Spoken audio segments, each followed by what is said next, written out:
Hi again, students. Welcome back. It's Mr. Lohn. Good to see you guys again.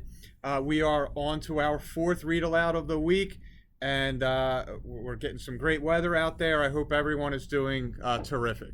I am going to read you a book today by Nancy Freeman Marks, and it is called Just As You Are, The Story of Leon and Sam.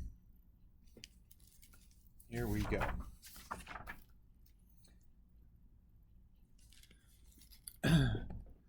Beginning with Sam now, first thing every day. He put boots on right there in his bed. He knew when exploring he'd need them, of course, and they matched his PJs, which were red. Well, first stop, Sam thought, as he sprang to his feet, was to check on the toys in his box.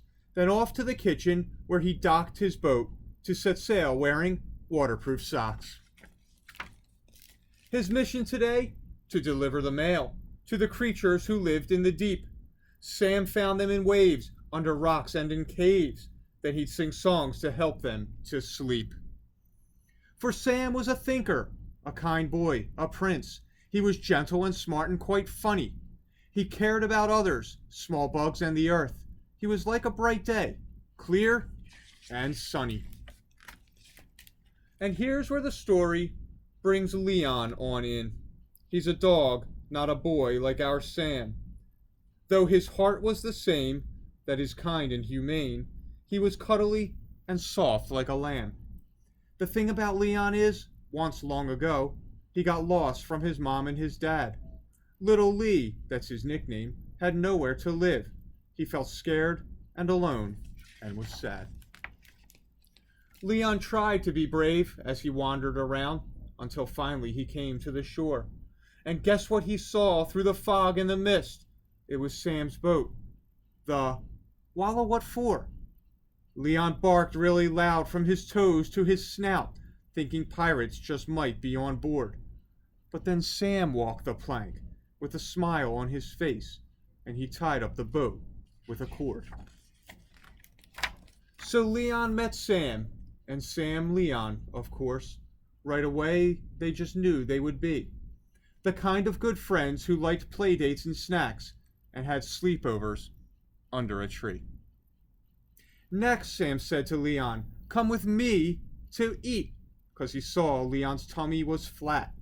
They sat in a teepee while munching on food, and they comfortably started to chat. Their feast yummy tasted, big cheese balls and rice, served with ice cream and cookies and jam. Leon felt really blessed in the warm, cozy tent with a friend as delicious as Sam. I hope Sam will like me for just who I am, a good puppy who's funny and real. If he does, he might keep me right here in his home. Leon thought that would be a great deal. But then once again, Leon's sadness returned, and he worried, what if things I do, like sleep in a scarf with my feet in the air, make Sam say, I don't really like you? As Sam washed the dishes, he his striped bathrobe on, sipping apple juice mixed with V8. He thought, gee, I like Leon. He's really a kick. Wonder if he can play fetch or skate. Wouldn't having a dog as a pal be such fun? We could play tag and throw balls, and yet, what if he leaves me or wants to go home? If I don't share my coloring set. The sun got to sinking, which meant time for bed, so Sam put his boots on the floor, and with Leon along, quickly jumped in their nest. Then they both gently started to snore. In their warm, snuggled sleep, each in his special way, began dreaming of fun things to do. Sam pictured Leon out riding a bike. Leon dreamed of a clubhouse for two. And just as the morning was peeking awake, as the moon gently slipped into bed, the guys faced each other with smiles in their hearts, and here is what each of them said. I love you, said Leon, and Sam said it back. Just as silly and fun as you are. I don't care if you wear a mustache for a hat, or save lightning bugs stuffed in a jar. The important thing, really, is that you're my friend, that I like you and that you like me. We can twinkle the stars, fly a rocket to Mars. What a great team we'll make. Sam and Lee. So that's how the friendship of Leon and Sam started out and went on evermore.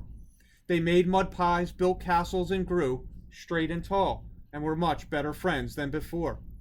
Both learned that each day comes with fun things to try, and that kind words and hugs both go far. But the best thing is having good pals in your life who will play with you just as you are.